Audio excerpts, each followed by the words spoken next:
What should we study this morning? Что мы должны были изучать сегодня утром? Кто мне дал замечательное Such eager students. I like that. Такие страстно жаждущие учебы студенты. Мне это нравится.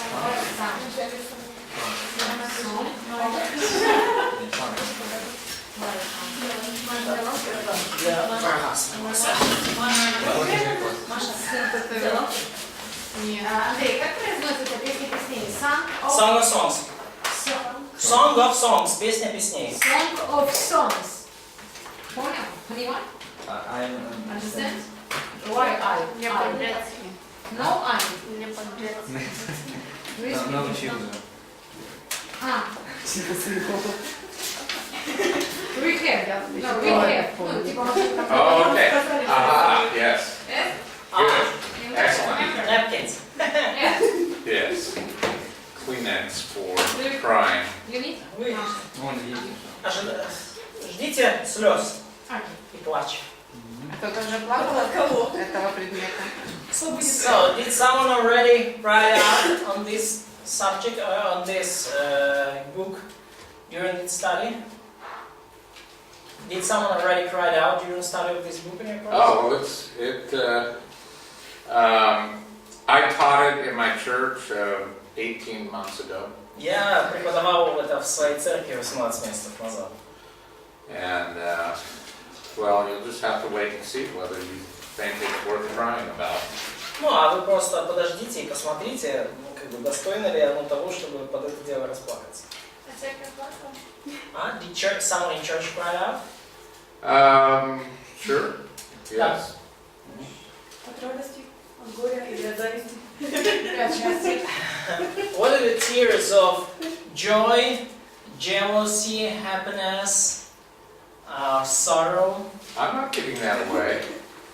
You'll have to wait and find out. Я вам это вам так просто не выложу. Вы должны подождать. И That's cheating. Окей. Yeah. So, Song of Songs Итак, песня песней. teaches much about the most intimate of relationships in life.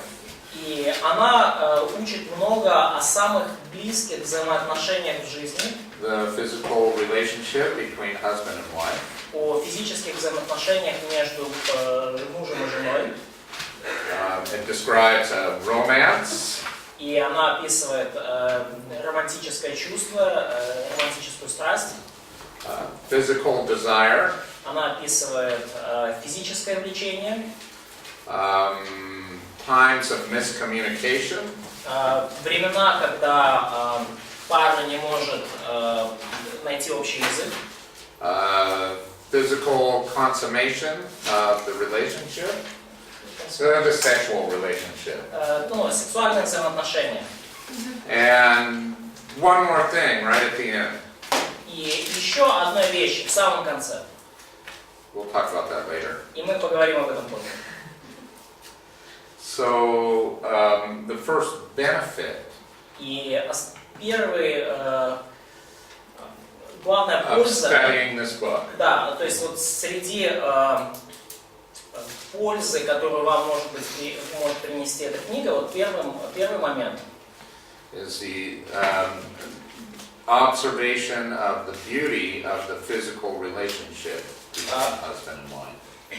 Это то, что благодаря этой книге мы можем наблюдать красоту физических взаимоотношений между мужем и женой. The second benefit is the importance of premarital purity. Вторая польза этой книги в том, что она показывает важность чистоты до брака. Third benefit, it answers important questions about Solomon's life. И третья польза этой книги в том, что она дает нам многие ответы о жизни Соломона, проливает свет на многое в жизни Соломона. There are two characters in this book. И в этой книге два героя, два персонажа.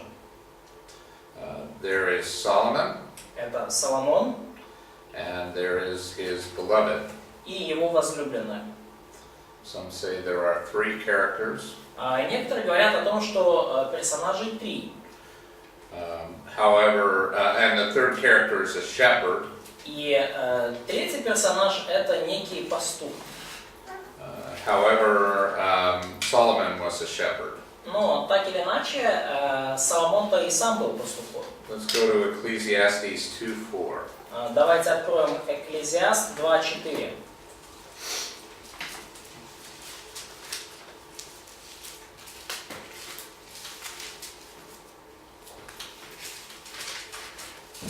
Somebody read that. Кто-то, пожалуйста, прочитайте. Экклезиаст 2:4. Я предпринял большие дела, построил себе домы, посадил себе виноградники. So, it doesn't talk about shepherding. Ecclesiastes 2:4. 2:4 to 7. Through 7. Yeah. 2:47, я прошу прочитать. В So смысле keep- 2, 47 нету. 4, 7, да, наверное? С 4 по 7. Устроил себе сады и рощи и насадил в них всякие плодовитые деревья.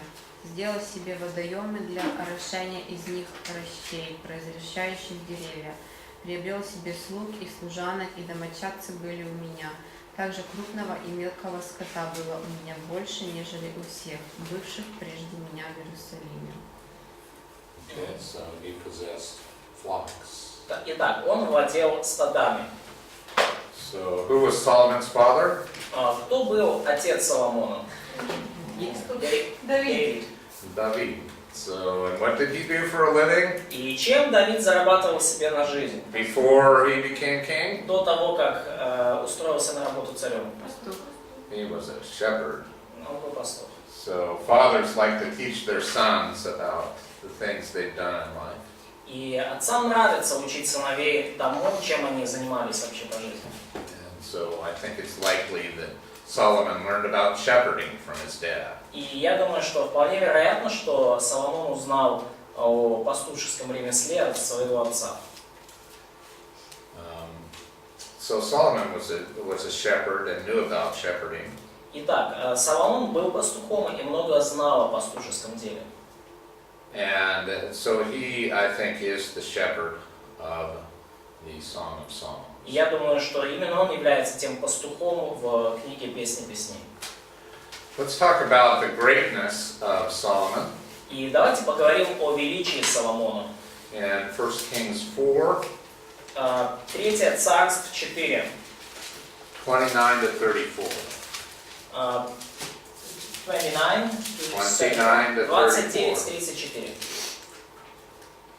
Someone please read. Пожалуйста, кто-то прочитайте. 3 Царств, 4 глава, с 29 по 34 стих. И дал Бог Соломону мудрость и весьма великий разум, и обширный ум, как песок на берегу моря. И была мудрость Соломона выше мудрости всех сынов Востока и всей мудрости египтян. Он был мудрее всех людей, мудрее Иефана Израхитянина, и Эмана, и Халкола, и Дарды, сыновей Махкола. И имя его было в славе у всех окрестных народов. И изрек он 3000 притчей, и песней его было 1005. И говорил он о деревьях от кедра, что в Ливане, до исопа, вырастающего из стены. Говорил и о животных, и о птицах, и о пресмыкающихся, и о рыбах. И приходили от всех народов послушать мудрости Соломона, и от всех царей земных, которые слышали о мудрости его.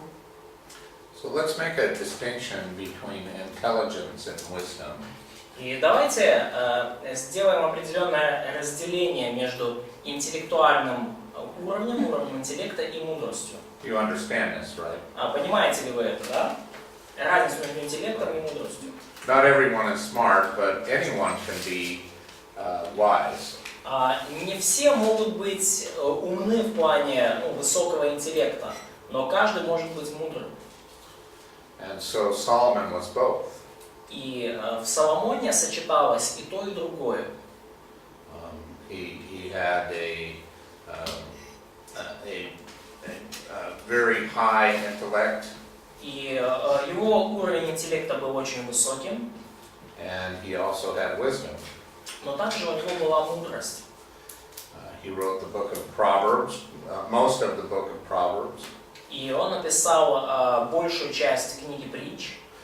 He wrote, it says here, 1005 songs. И написано также, что он написал 1005 песен.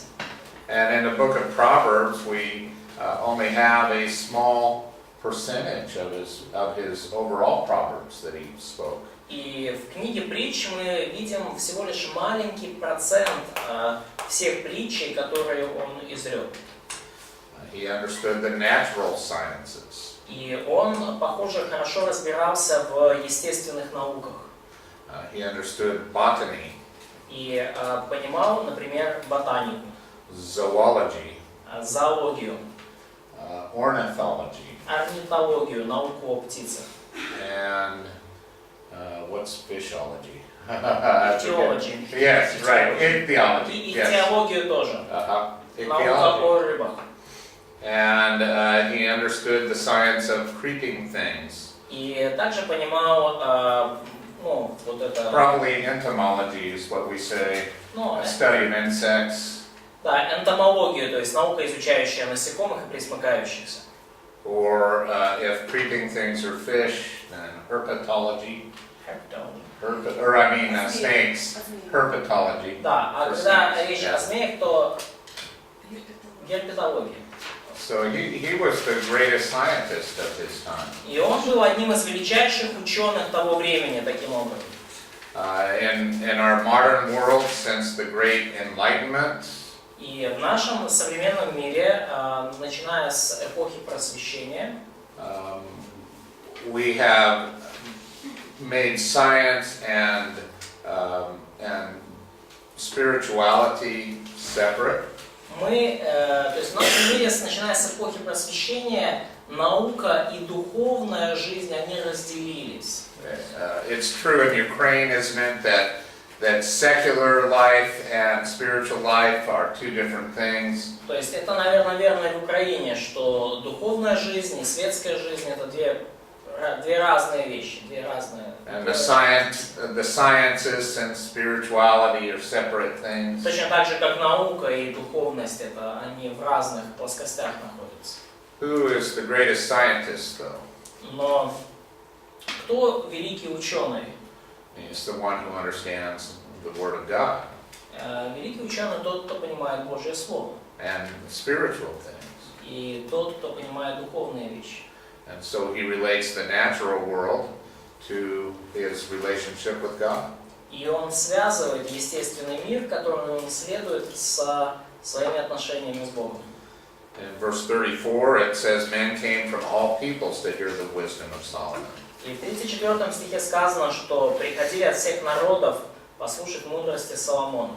You remember the incident of the Queen of Sheba who came and Помните этот случай с царицей Савской, которая пришла? so Solomon was a wise man. И таким образом мы видим, что Соломон был очень мудрым человеком. He had a great relationship with God. И у него были замечательные взаимоотношения с Богом. Let's go to 1 Kings 11, 1-6.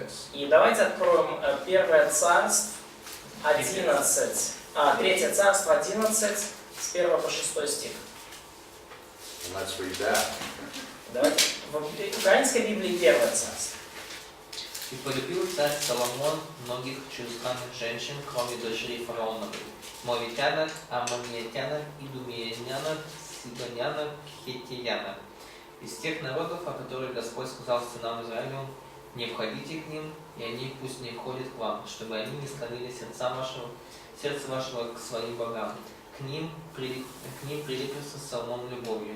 И было у него 700 жен и 300 наложниц, и развратили жены его сердце его.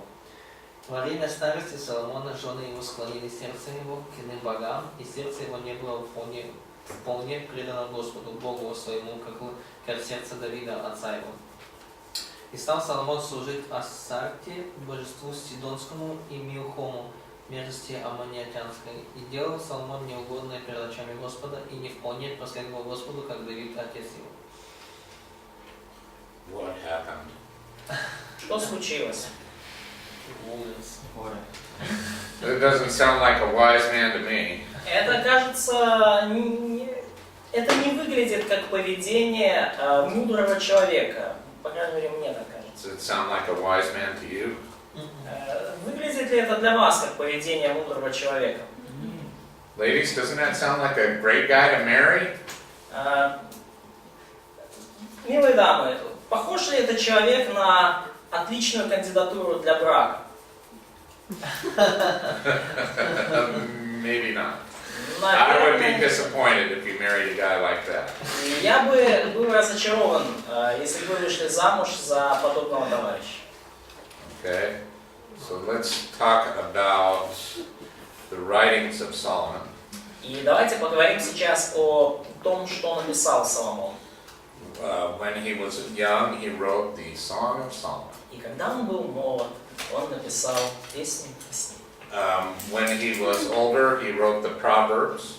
Когда он стал постарше, он написал книгу притч. Near his death, he wrote Ecclesiastes. И уже ближе к своей смерти он написал книгу Экклезиаст. My opinion is, and we'll see, we'll probably see maybe tomorrow, maybe Monday, that the book of Proverbs is a wonderful gospel tract. И мое личное мнение, и я думаю, что мы увидим это завтра или во вторник, что книга притч — это великолепная брошюра, содержащая евангелизационная брошюра. And we'll see if you agree with me. То есть книга притч — великолепная евангелизационная брошюра, и я посмотрю, да, увидим, согласитесь ли вы со мной в этом. So we'll find out about this. 31 spiritual law.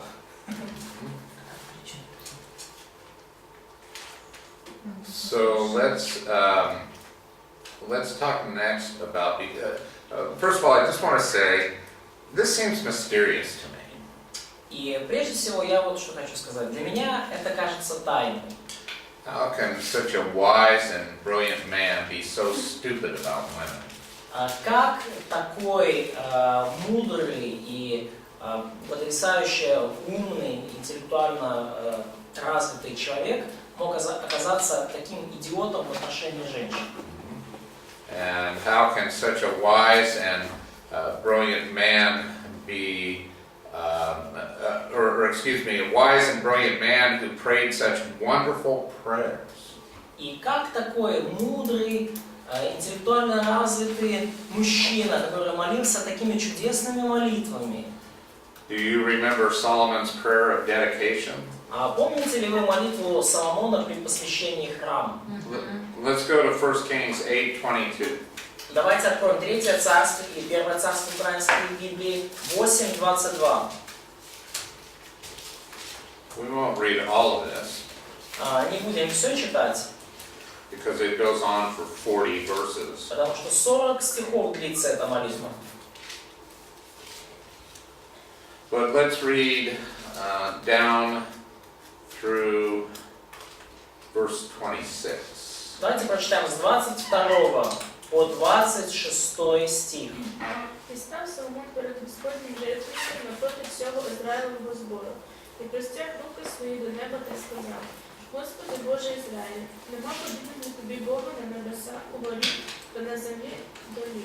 Ти стережеш заповіта та милість для своїх рабів, що ходять перед твоїм лицем усім своїм серцем. Ти додержав своєму рабові Давидові, батькові моєму, те, що говорив йому. І говорив ти йому своїми устами, а рукою своєю виконав, як цього дня. А тепер, Господи Боже Ізраїля, додержи ти свого раба Давида, мого батька, те, що говорив був йому, кажучи: не буде в тебе переводу з перед лиця мого нікому з тих, що сидітимуть на Ізраїлевім троні, якщо тільки сини твої будуть додержувати своїх доріг, щоб ходити перед моїм лицем, як ти ходив перед лицем моїм. А тепер, Боже Ізраїль, нехай буде запевнене слово Твоє, яке ти говорив рабові своєму Давидові, моєму батькові. So he is a very wise and spiritual man. И мы видим, что он очень мудрый и духовный человек. He speaks true words about God. Он говорит о Боге верные слова. This is one of the greatest prayers in Scripture. И это одна из величайших молитв в Писании. He even talks about idolatry, И он даже говорит об идолопоклонстве, which he participated in with his wives. в котором он позже участвовал со своими женами. We violated the very prayer that he prayed. То есть он нарушил ту самую молитву, которую так горячо молился. Doesn't this seem kind of strange to you? Не кажется ли вам это очень странным? What happened to Solomon? Что случилось с Соломоном? So, let's talk about the woman. И давайте поговорим о женщинах.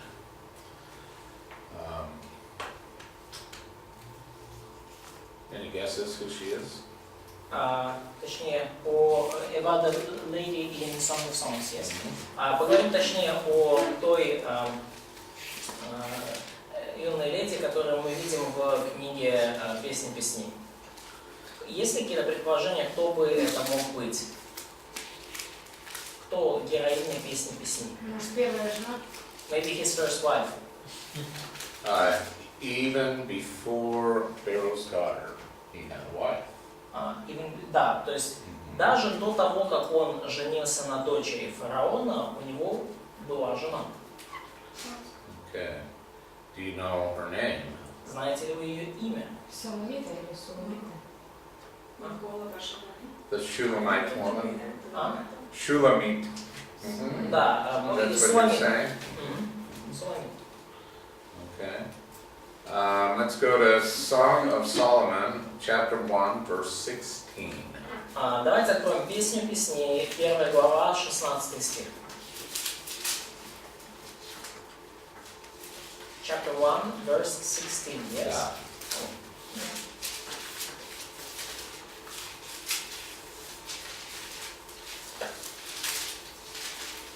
Крови домов наших кедры, потолки наши кипарисы.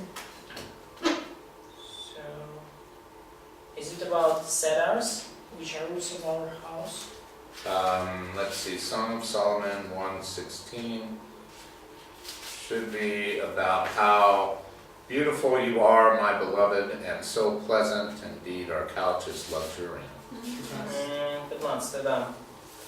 Does that sound right? Maybe the verses are off a little bit. Ну да, на стих выше, 15 стих. Вот ты прекрасен, возлюбленный мой, ты любезен, и ложа у нас чрезмерна. Конечно, эти аналогии. А? Аналогии. Да, Аналогии интересные. В наше время. аналогия. Ага, да. Ласково, да? Обеден. А глаза Только не говори так, что едем. So I can't write in Hebrew cursive, Ну, я не могу писать еврейским курсивом. so it's Naim, Наив. Женщина, девушка, девица. which means pleasant. Наим это значит прекрасен. А? Да, приятный, приятный, любезный. Priятny. Да. Okay. And I think this is his, you understand, like pet name? You know, when you say, you address your wife or your husband in a special name that shows affection. Ну, то есть это, по всей видимости, то имя, которое, ну, они, ну, похоже, как муж и жена, они дают друг другу такие вот особые прозвища, когда хотят выразить свою привязанность и свою страсть друг к другу. Like in English, in America, we'll say honey, Ну, and да, sweetness, and sweet. как, ну, в английском они там говорят, ну и у нас говорят, да, то есть дорогой, там солнышко, там пупсик, котик. And so I think that this is his his special name for his beloved. Я Naim. думаю, что это вот Наим, получается, любезный, да, это вот особое его имя, которым его называла возлюбленная. And so remember that Solomon wrote 1005 songs, И помните, что Соломон написал 1005 песен, but this was his favorite. но вот эта песня была его любимой. That's why it's called the Song of И Songs. вот почему она названа «Песня песней». And it's about one woman. И эта песня об одной женщине. How many women did he know in his life? 900 plus? Сколько женщин он знал в своей жизни? Там 900 с чем-то, порядка, almost 1000. Too many. Да, слишком много. About 1,000 too many. Да, где-то на 1000 больше, чем надо. And yet this is about just one woman. А вот эта песня, она как раз таки об одной женщине. And it's his favorite song. И это его любимая песня. Okay. How many children did Solomon have? Сколько детей было у Соломона? 2. How many are recorded in Scripture? How many children did he have as far as we know in Scripture? Сколько детей мы знаем, ну, тех, о которых записано в Писании? 3 or 2? Make up your mind. Раваам. 3 or 2? Раваам, потом Адон. Раваам. Yeah, Rehoboam, sure. Раваам. And Адония. Не, Адония брат. Adoniah is brother. and there was a brother to Rehoboam. Я знаю, как Раваам. Okay. All right. Who was Rehoboam's mother? Кто была матерью Раваама? Let's go to 2 Chronicles 12:13 and find out. Second Chronicles, вот что? 12. Второй Паралипоменон 12:13. Кто был? И утвердился царь Раваам в Иерусалиме и царствовал. 41 год был Равааму, когда он воцарился, и 17 лет царствовал в Иерусалиме, в городе, который из всех колен Израиля избрал Господь, чтобы там пребывало имя его. Имя матери его Наама, аммонитянка. Naamah. Da? Наама. That's the name of his mother's name. Это вот имя его мамы. Someone come spell it in Hebrew. Пожалуйста, кто-то Put the Hebrew up here. напишите имя на еврейском. Це другий курс. There we go. Okay. Виталик. It's a test. Не Віталік, а нам. Don't look at me. Один на меня. Ayin. 12. Ayin. 13. Da? No, one ayin. Не-не, No. надо. Tell her how to spell it. Okay. See, that's better that you did this. Ну да, Okay. так даже. There's a K. K. Okay, good. Okay. Does this look like, and I'm spelling in block script, right? There we go. Вот я в этих Here, I'll spell it the way you spell it. That way. Right. да? Pleasant? Uh-huh. Прекрасно или любезно и See it? Видите ли Okay. это? Okay. So this is her name, and then the short name. Это ее имя, и вот это ее... How he, Нет, не титул, а краткое сокращенное имя. yeah, like a Александра name. и Саша. Yeah, like a, yeah, exactly. Yeah, exactly. So this is my son's name in English. Вот имя моего сына на английском. Черный. But of course, that's too many syllables. Но на самом деле тут, конечно, слишком много слогов. So sometimes we say turn. Поэтому я просто называю черный. But of course, that's kind of a long syllable. Ну, конечно, это как слишком долго. Most of the time we just call him T. Поэтому чаще всего мы просто называем Ти. Alright.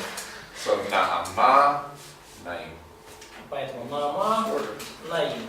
Okay. And Naim means pleasant one. И Наим означает любезное. So isn't that a nice nickname? A nice name to call your beloved? Разве не прекрасное имя для того, чтобы назвать свою возлюбленную? Okay. Now, stay right there in 2 Chronicles for a minute. Пока остаемся прямо здесь, во втором Преподает. Let's go to 2 Chronicles 9, verse 30. Откроем второй Преподает, 9 глава, 30 стих.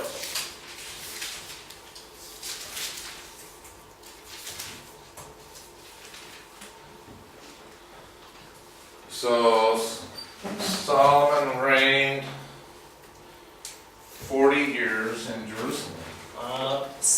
Царство же Соломона в Иерусалиме над всем Израилем 40 лет. How old was Rehoboam when he took the throne? Сколько лет было Равааму, когда он воцарился? 41? И 41. 17 лет.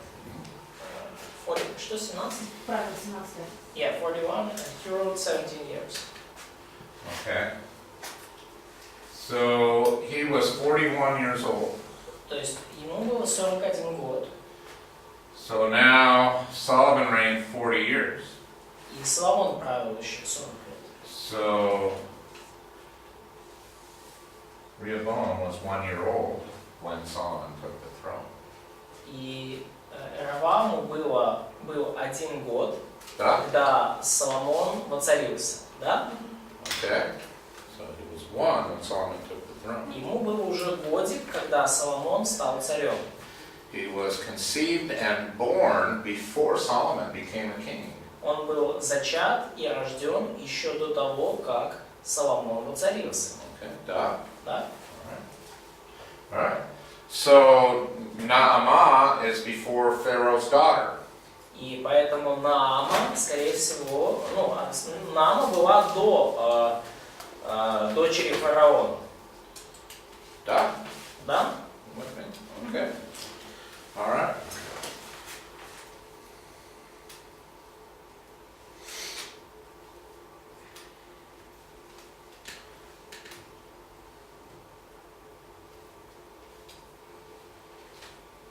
So let's go to Ecclesiastes 9:9. И давайте откроем Экклезиаст 9:9.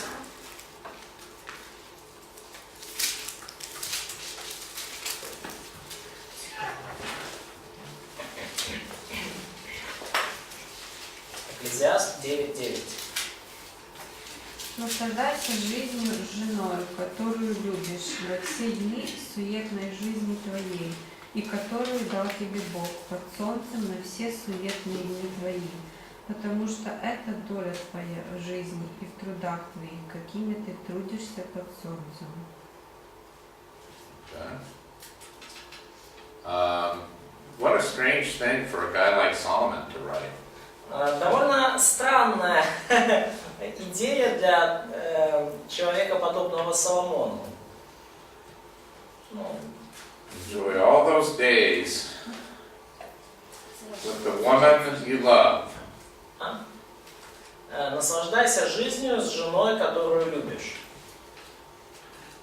So it's kind of strange, Mr. 900 wives and hundreds of concubines, and he talks about enjoying life with the woman you love. Довольно странно, мистер 900 жен и 100 наложниц, писать наслаждайся наслаждайся жизнью с женой, которую любишь. Okay. So let's dig into the text of the Song of Solomon. И давайте же сейчас вернемся к тексту песни песней и копнем там поглубже.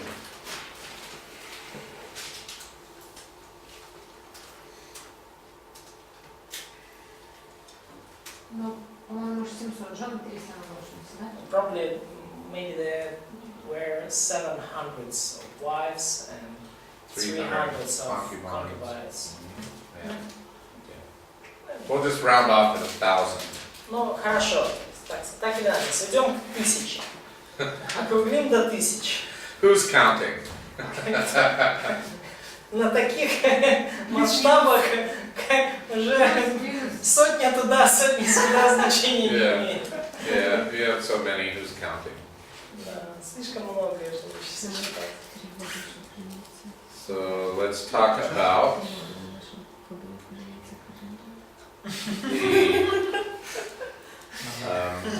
if you think about the Song of Solomon as a play, И если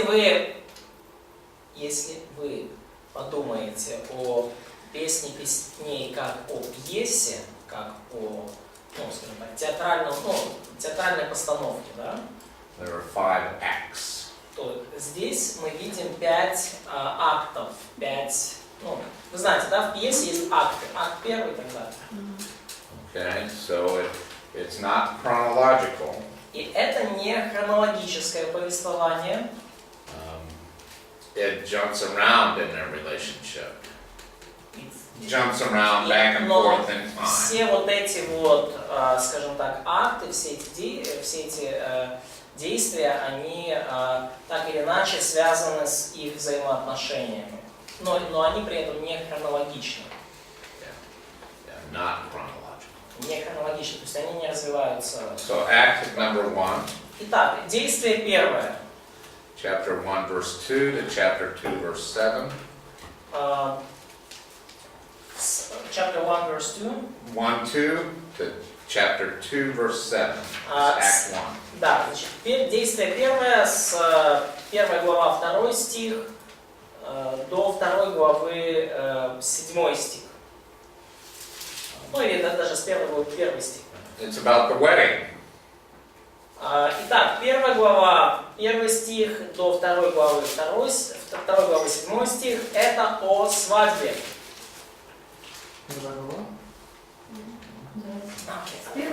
Yeah, that would be good. Yeah, let's put all 5 up there. Go ahead, Andre. Just write in Russian. That would be great. Not with that. Here, give me that. No more. Yeah, great. So, act 1. Put the wedding. Славьте. Okay, act 2. Действие второе. 2:8 2:8 to 3:5. До... Так, сейчас 3:5. Сейчас проверю. Так. So they don't have this marker in there. Okay, that's all right. We'll put it up here. It's a good reminder. And this is 2 scenes from the courtship. So courtship, just Ухаживание. courtship. Yeah, keep it short. Конфетно-цветочный период. Сначала свадьба, потом ухаживание. Он же сказал, не в хронологическом порядке. So we call it in Russian the period of candies and flowers. Candy flower period. Okay, so the candy flower period. Да, конфетно-букетный период. Okay.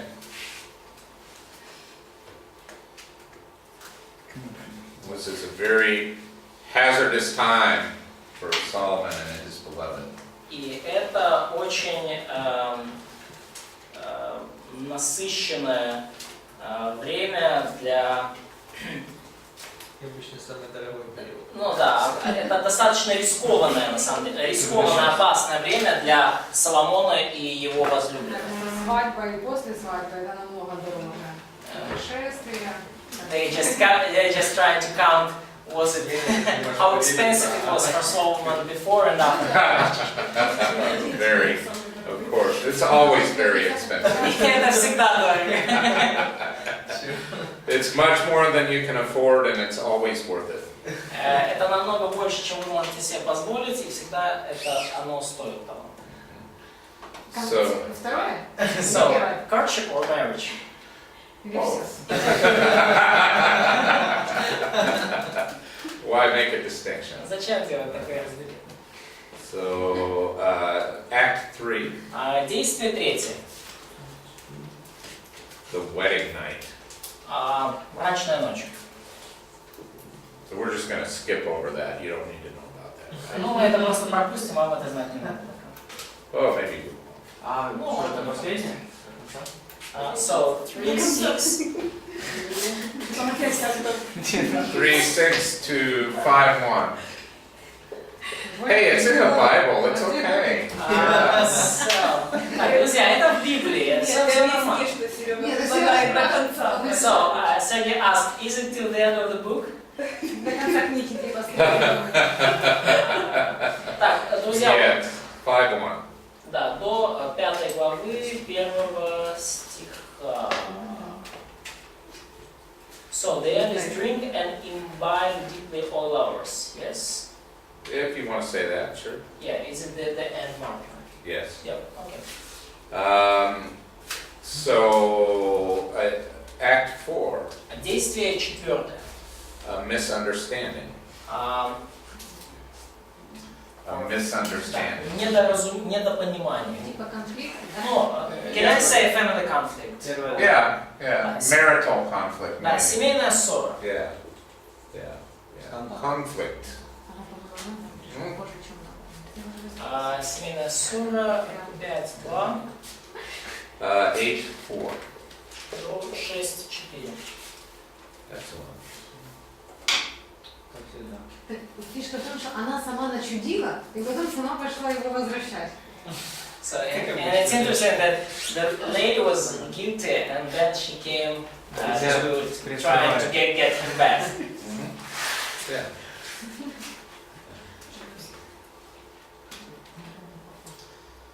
So, Act 5. Итак, действие пятое. This is the. Do you understand elegy? Let's say Элегия. elegia. It's like a sad song at a funeral. Да. Okay. Элегия, вы знаете слово такое? Ну, как грустная песня, которую поют на похоронах, воспоминания о... А? Другие. Okay, let me just use this word, elegy. Yeah, let's do it. Let's do it. Элегия. Это типа, ну, грустная песня, панихида. Нет, не совсем. Как же некролог? Это поэтическое, это жанр поэзии, когда, допустим, там кто-то там умер, и поэт пишет как бы воспоминания о умерших. А? Нет, не некролог. Некролог это прозаическое писание. Ну, да. Ностальгічні спогади. А? Ностальгічні спогади. Поэзия о умерших. Что? Поэзия о умерших. 6-5 и до 12. Некролог — это список умерших, Ага. а элегия — это музыка, которая грустная, ну, короче, такая похоронная грустная музыка.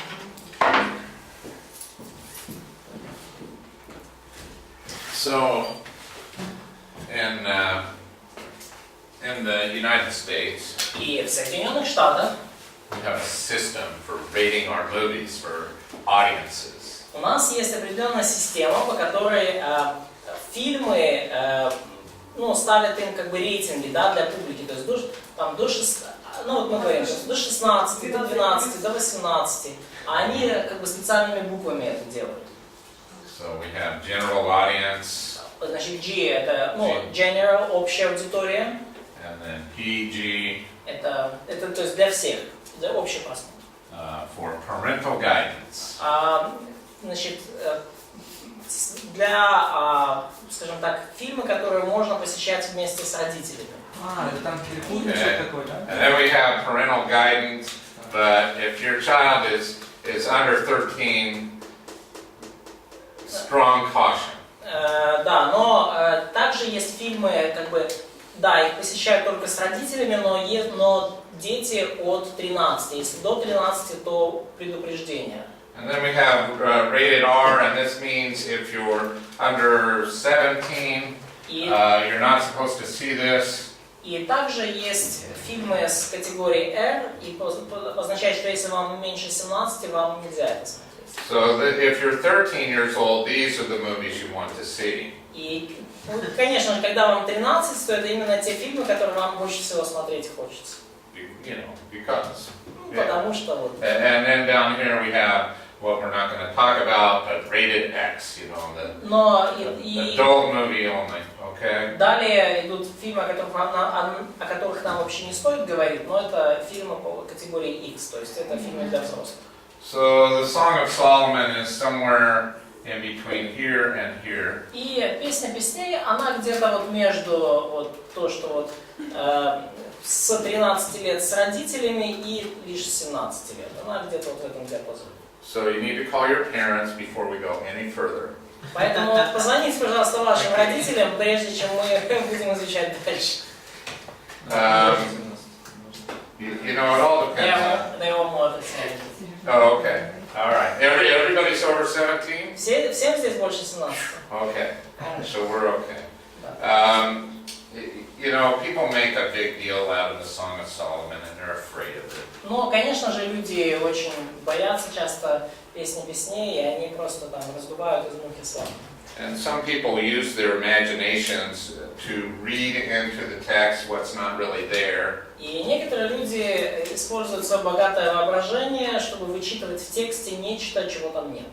And they make it more explicit than it really is. И они пытаются сделать песню песней более откровенной и более, скажем так, даже можно сказать вульгарной, Vulgar, yeah. Да, чем она есть на самом деле. Yeah, and the main thing about the Song of Solomon is it's beautiful. И самое главное, что есть в песне песней, что это прекрасная книга. Not vulgar, not crude, but beautiful. Красивая, не вульгарная, не какая-то развратная, но просто красивая книга. Yeah, so there's no reason to giggle at this kind of stuff, you know. И поэтому нет смысла тут вычитывать там такого рода, так сказать, смысл. So God is the one who invented the physical relationship between man and woman. И Бог, это же Бог изобрел и создал физические взаимоотношения между мужем и женой. He meant it to be a really wonderful thing. И Он задумал их как нечто действительно чудесное. And that's what the Song of Solomon portrays. И это именно то, что изображает нам песня песней. Yeah, so sinful human beings are the ones who makes it crude and, you know, we're sinners, so we make it into something wrong. И, конечно же, поскольку мы все грешники и у нас есть вот эта греховная природа, то мы превращаем даже такое прекрасное произведение во что-то, ну, такое порой грязное, вульгарное и нечистое. А в плане там 7-8 глава еще куда они? So what about chapter 7 and 8? Ну что это? По 12 главу. А всего 8. Well, you left off, it should be, Oh, energy to the end. yeah, to the end. Oh, yeah, sorry. Yeah, sorry. So from 6:5 until the end. Done. Oh. Yeah, I don't know why we, yeah, it's 8, 8:14, I'm sorry. 8:14.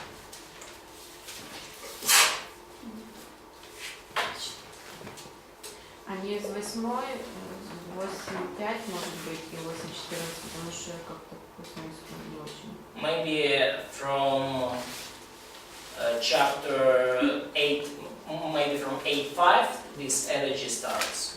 Da. And 8:5. 8:5. So There we go. and here we have from 5 to Wait. just Let me see Something is- what we missed. we missed something. 5:2 to 8:4. 8:4. 5:2 till 8:4. Was Значит, семейная ссора, она... So this family fight is... It's the longest part of the book. Да, семейная ссора является наиболее длинной частью. Yeah, all right. С 5-2 по 8-4.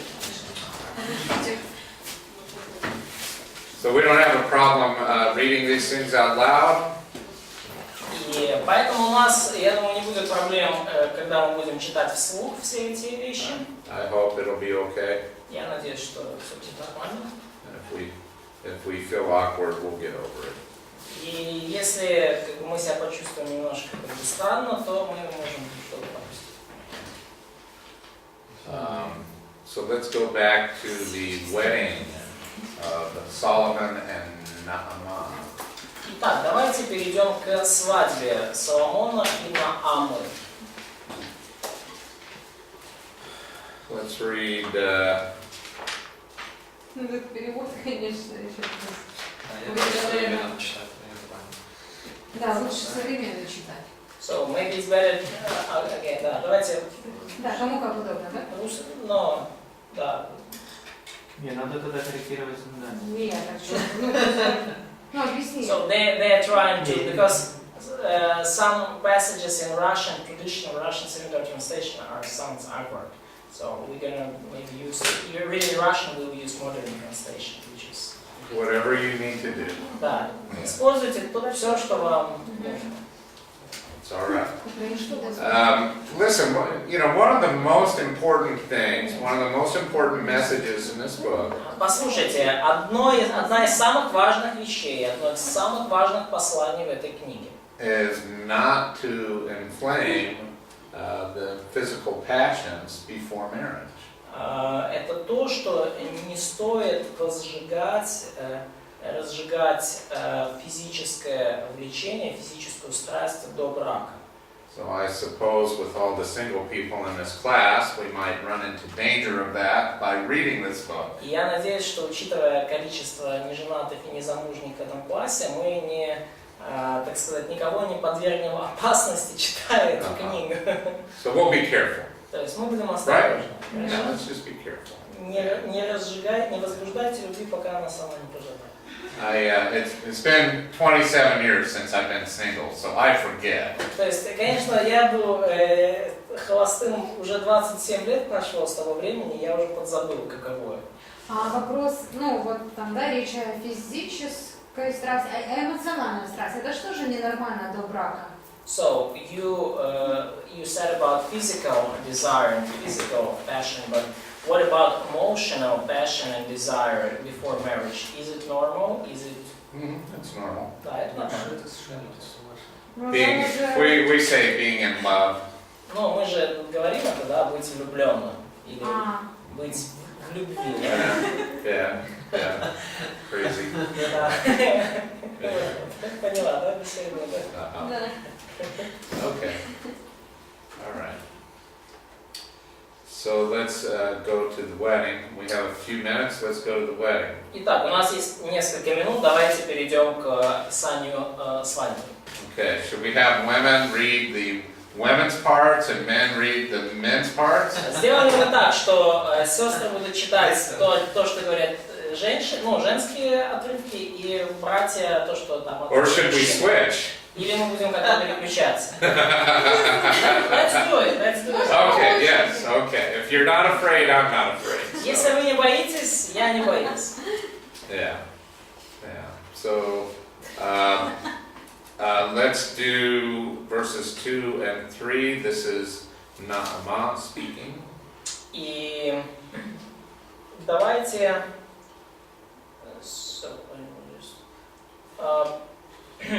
From May he kisses me with the kisses. Yes. And till the 2 and 3.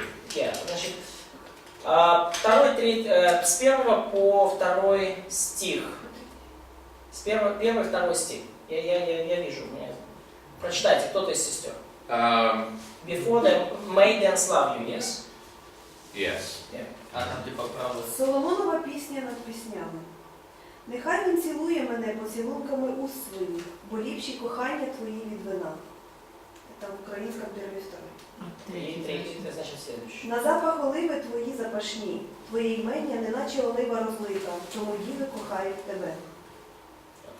Okay, so up to we will rejoice. Because you notice the person Окей, changes. и следующий тоже. Yeah. Потягнити мене за собою, біжім. Цар впровадив мене у палати свої. Ми радіти та тішитись будемо тобою. Згадай. Стоп, вот все. So see, it changes to we. То есть вы видите, потом вот там, где уже будем радоваться, восхищаться тобой, да, меняется лицо. То есть Видим. У нас продовження йде. Четко чего. Not in Russian?